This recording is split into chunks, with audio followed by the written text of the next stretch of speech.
Shalom, salam damai sejahtera bagi saudara sekalian dimanapun saudara berada pada saat ini. Saya mengucapkan selamat merayakan hari kelahiran Yesus Kristus Tuhan dan Juru Selamat kita yang datang ke dalam dunia menjelma menjadi manusia untuk menyelamatkan saudara dan saya yang berdosa.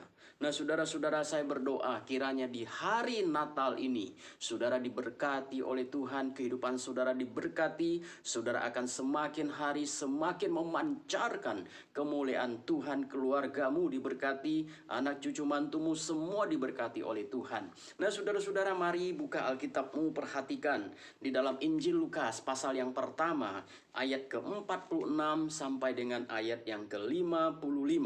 Nah, saudara-saudara yang Tuhan kasihi, di dalam Lukas pasal 1 ayat 46 sampai 55 merupakan satu perikop Alkitab yang memuat tentang pujian yang dinaikkan oleh Maria, ibu Yesus, setelah dia diberitahukan oleh malaikat Gabriel bahwa dia akan mengandung dan akan melahirkan seorang anak laki-laki yang akan dinamai Yesus, karena dialah yang akan menyelamatkan umat manusia dari dosa. Nah, saudara-saudara, di dalam pujian, di dalam apa yang dikatakan oleh Maria, di dalam bagian perikop ini sungguh luar biasa. Karena ketika dia, yaitu Maria, menerima pesan malaikat Gabriel, maka dia akan mengandung, itu adalah sesuatu yang luar biasa. Maria akan hamil, padahal Maria tahu dengan jelas bahwa dia belum bersuami. Di dalam catatan Injil Matius pasal 1 ayat 18 sampai 25 mengatakan bahwa Maria masih dalam status tunangan Yusuf. Secara hukum, status tunangan dan pernikahan adalah sah, bahwa mereka tetap sebagai pasangan suami istri. Namun yang membedakan adalah di dalam tunangan, di dalam status tunangan, tidak diperbolehkan melakukan hubungan suami istri. Dan jika ternyata di dalam status hubungan, dalam status tunangan, ternyata terjadi kehamilan, maka resikonya itu adalah sangat besar, karena mereka akan dianggap berzina dan hukumannya adalah rajam pakai batu sampai mati. Saya yakin bahwa Maria bukan tidak tahu konsekuensi yang akan dihadapinya jika dia menerima pesan dari malaikat bahwa dia akan hamil. Saya juga yakin bahwa apa yang terjadi pada Maria juga akan memberikan dampak bagi Yusuf, tunangannya, orang pria yang dicintainya. Dan bukan hanya bagi Yusuf yang akan menerima dampak dari kehamilan Maria. Keluarga Yusuf juga akan mengalami dampak, termasuk keluarga Maria sendiri akan menghadapi dampak konsekuensi resiko yang tidak main-main. Namun kita melihat bahwa ketika malaikat itu datang kepada Maria dan kemudian malaikat itu berkata, engkau akan hamil, engkau akan mengandung dan melahirkan seorang anak laki-laki dan engkau akan menamakan dia Yesus. Maka saudara, kita melihat bahwa Maria memberikan satu respon yang sangat luar biasa. Maria senang, Maria bersuka cita, Maria menerima pesan dari malaikat itu, dan kemudian Maria berkata, perhatikan ayat 46 sampai 50 berkata, lalu kata Maria, jiwaku memuliakan Tuhan dan hatiku bergembira karena Allah juru selamatku, sebab ia telah memperhatikan kerendahan hambanya. Sesungguhnya mulai dari sekarang segala keturunan akan menyebut aku berbahagia, karena yang Maha Kuasa telah melakukan perbuatan-perbuatan besar kepadaku, dan namanya kudus, dan rahmatnya turun-temurun atas orang yang takut akan dia. Haleluya. Nah, saudara-saudara, Maria bersuka cita atas pesan yang diterimanya dari malaikat Gabriel. Padahal dia tahu dengan jelas konsekuensi yang akan dihadapinya. Dan pertanyaan kita adalah, mengapa Maria bisa bersuka cita sedemikian rupa? Padahal konsekuensi dari apa yang akan dia alami di belakang nanti tentu bukan sesuatu yang mudah. Sesuatu yang justru akan membahayakan hidupnya, keluarganya, termasuk tunangannya. Dan tanggung jawab yang besar yang diberikan oleh Tuhan kepada Maria mengandung satu konsekuensi yang besar yang harus dihadapi. Tapi di sini kita melihat bahwa Maria bersukacita. Maria menyambut dengan sukacita, dengan senang, dengan bahagia, dan berkata, jiwaku memuliakan Tuhan, hatiku bergembira karena Allah juru selamatku. Saudara-saudara, apakah mungkin seorang wanita hamil tanpa melakukan satu hubungan suami istri? Dan bagi manusia itu tidak mungkin, tetapi bagi Tuhan tidak ada yang mustahil. Kehamilan Maria adalah karya dari Tuhan sendiri. Jika Tuhan Maha Kuasa, maka tidak ada yang tidak mungkin. Jika Tuhan Maha Segalanya, maka tidak ada yang tidak mungkin. Segala sesuatu mungkin bagi Tuhan, kecuali yang bertentangan dengan kodrat, dengan hakikat daripada Allah itu sendiri. Yaitu kalau bertentangan dengan Allah itu sendiri, itu tidak mungkin. Tetapi kelahiran Yesus Kristus adalah kehendak daripada Bapa di surga, kehendak daripada Tuhan, sehingga menjadi mungkin karena Allah menjelma menjadi manusia adalah karya Bapa di surga untuk keselamatan saudara dan saya. Nah, saudara-saudara, mari kita lihat respon daripada Maria ini. Ada dua alasan mengapa Maria bersuka cita yang luar biasa ketika dia menerima pesan dari malaikat Tuhan itu. Yang pertama, saudara, adalah karena Maria sadar siapa dirinya di hadapan Tuhan. Saya ulangi, saudara. Karena Maria sadar siapa dirinya di hadapan Tuhan. Di dalam Lukas pasal 1 ayat 38 berkata, sesungguhnya aku ini hamba Tuhan. Jadilah padaku menurut perkataanmu. Sesungguhnya, kata Maria, aku ini adalah hamba Tuhan. Jadilah padaku menurut perkataanmu. Lalu kemudian malaikat meninggalkan dia. Saudara-saudara yang Tuhan kasihi, Maria tahu dirinya adalah seorang hamba Tuhan. Kata hamba di sini adalah doulos. Doulos adalah seseorang yang tidak punya hak atas dirinya sendiri. Doulos adalah seseorang yang hidupnya adalah milik daripada tuannya. Dan Maria sadar bahwa hidupnya adalah milik Tuhan. Maria sadar bahwa hidupnya bukan milik dia sendiri. Maria sadar bahwa dia adalah milik Tuhan. Tuhan punya hak milik atas dia. Tuhan juga punya hak pakai atas dia. Karena itu ketika dia menerima pesan dari malaikat bahwa dia akan mengandung dan melahirkan juru selamat, dia tahu konsekuensinya, tapi dia juga sadar siapa dirinya. Dia bilang, aku ini hamba Tuhan, jadilah padaku menurut perkataanmu. Saudara-saudara, seluruh dari keberadaan Maria, Maria sadar itu adalah milik Tuhan. Tuhan memiliki hidupnya, Tuhan menciptanya, Tuhan menjadi pemilik atas hidupnya. Dan kemudian Maria sadar itu.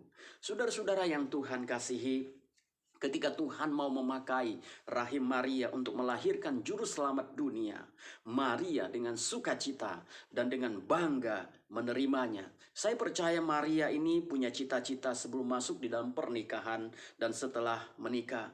Maria pasti juga memiliki kesenangan bagi dirinya sendiri. Mungkin setelah dia menikah, dia belum ingin mempunyai anak atau apapun. Dia ingin membangun rumah tangga yang lebih, yang dengan dia cita-citakan bersama dengan suaminya. Namun sebelum nikah resmi itu terjadi, Alkitab berkata bahwa Tuhan ingin memakai rahim Maria. Dan segala cita-cita, segala impian, segala harapan terkesan gelap. semuanya dari sisi manusia. Karena Tuhan punya sesuatu yang lebih mulia daripada segala cita-cita Maria. Tuhan punya sesuatu yang lebih besar. Tuhan punya kehendak yang lebih besar. Tuhan punya keinginan yang lebih besar. Tuhan punya rancangan yang lebih besar bagi Maria. Dan akhirnya Maria menerima itu karena Maria sadar siapa dirinya. Saudara-saudara yang Tuhan kasihi, hari ini mungkin Tuhan sedang memanggilmu untuk menjadi hamba Tuhan. Anda mungkin tidak mau menjadi hambanya karena Anda merasa Anda punya cita-cita, Anda punya impian, Anda punya rancangan, Anda punya harapan ke depan. Saudara ingin membangun rancangan hidup saudara sendiri. Tetapi Tuhan mau pakai hidupmu dan Tuhan sedang mengintervensi rancanganmu. Tuhan ingin mengubah rancanganmu agar Tuhan bisa memberikan rancangan yang lebih baik bagimu. Dan Maria sadar itu. Dan kita ketika Tuhan mengintervensi kita, ingin mengubah segala rencana kita, mari kita taat. Mari kita berkata seperti Maria, Tuhan, aku ini hambamu, jadilah kepadaku menurut perkataan Tuhan. Sadari diri kita di hadapan Tuhan. Kita adalah milik Tuhan. Tuhan punya hak penuh atas hidup kita. Tuhan juga punya hak pakai atas hidup kita. Dan mari kita taati. Mari kita menerima apa yang menjadi kehendak Tuhan, rancangan Tuhan bagi masa depan saudara, bagi masa depan kita. Karena kita tahu Maria mungkin punya rancangan masa depan bagi dirinya sendiri. Tapi Tuhan punya rancangan yang lebih besar, lebih mulia bagi dirinya. Walaupun ada konsekuensi yang lainnya. Tetapi kita tahu Maria justru menjadi ibu dari juru selamat dunia, Yesus Kristus. Rancangan Tuhan lebih indah dari rancangan manusia. Yang kedua, saudara, karena Maria menyadari anugerah Tuhan bagi hidupnya. Orang-orang Yahudi sudah lama menantikan kedatangan Sang Mesias. Dan Maria tidak pernah menyangka bahwa kalau Sang Mesias akan lahir melalui rahimnya sendiri. Dan saudara, ini bukankah ini merupakan satu anugerah yang besar bagi Maria? Saudara-saudara, maka ketika malaikat itu datang kepada Maria bahwa dia akan mengandung, dia senang sekali walaupun dia kaget, tapi kemudian dia senang sekali karena dia tahu ini anugerah khusus yang Tuhan berikan kepada Maria. Saudara-saudara, bukankah di sana ada banyak Maria-Maria yang lain? Bukankah di sana ada banyak wanita-wanita yang lain yang mungkin statusnya sama dengan Maria dalam status tunangan belum menikah? Tetapi saudara, kenapa Tuhan justru datang kepada Maria yang ini dan berkata bahwa Maria, engkau akan mengandung? Saudara-saudara, bukankah tentu ada orang-orang yang mungkin secara manusia memenuhi kriteria-kriteria manusia pada umumnya.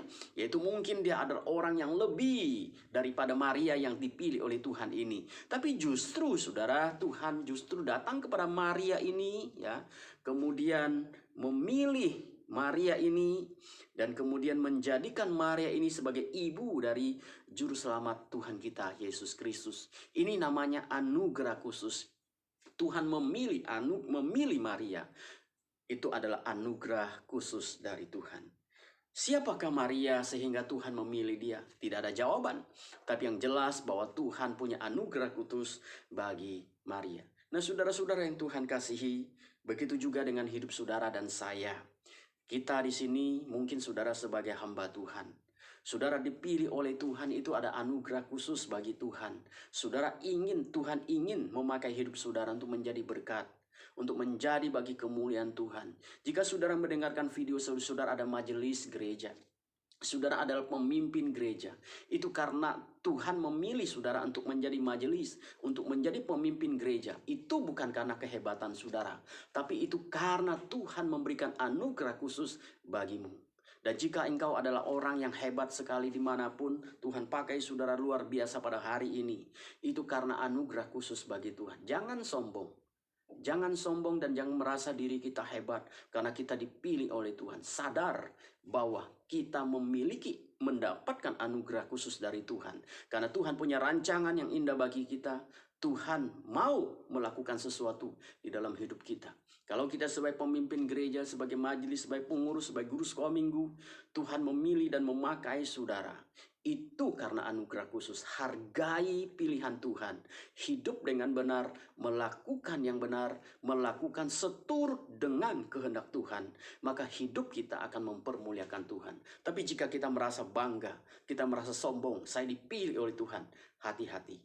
Saudara sedang ada berada di tangan si jahat yang akan menjatuhkan saudara ketika saudara lupa dengan diri saudara. Saudara, mari kita rayakan Natal dengan hati yang penuh sukacita. Mari kita merayakan Natal dengan hati yang bergembira. Karena apa? Karena Tuhan mau berkarya di dalam hidup kita. Dan kita menyadari hidup kita adalah milik Tuhan. Tuhan punya hak milik atas hidup kita. Tuhan punya hak pakai atas hidup kita. Dan Tuhan memberikan anugerah khusus bagi kita. Tuhan Yesus memberkati saudara sekalian. Selamat hari Natal. Tuhan senantiasa menopang hidupmu. Mari kita berdoa. Bapa di dalam surga, kami bersyukur kepada Tuhan untuk firman-Mu. Di mana di hari Natal ini kami boleh belajar firman-Mu. Bahwa kami dipilih oleh Tuhan karena anugerah khusus. Dan anugerah khusus ini tidak menjadikan kami sombong. Tapi menjadikan kami rendah hati. Menjadikan kami semakin menyadari siapa diri kami. Bahwa hidup kami tujuannya adalah untuk kemuliaan Tuhan. Tuhan berkati saudara-saudara kami dimanapun mereka berada pada saat ini. Tuhan topang hidup mereka. Biar Natal tahun ini mereka merasakan sukacita yang besar. Dan mereka terus mengalami pengenalan yang benar kepada Tuhan. Terima kasih Tuhan, terpujilah nama-Mu. Berkati saudara-saudara kami dimanapun mereka berada pada saat ini. Yang mendengarkan dan menyaksikan video ini. Berkati hidup mereka, berkati pekerjaan, berkati keluarga. Berkati mereka dimanapun dan apapun kondisi mereka. Di dalam nama Yesus kami berdoa. Amin. Tuhan Yesus memberkati saudara sekalian. Haleluya. Amin.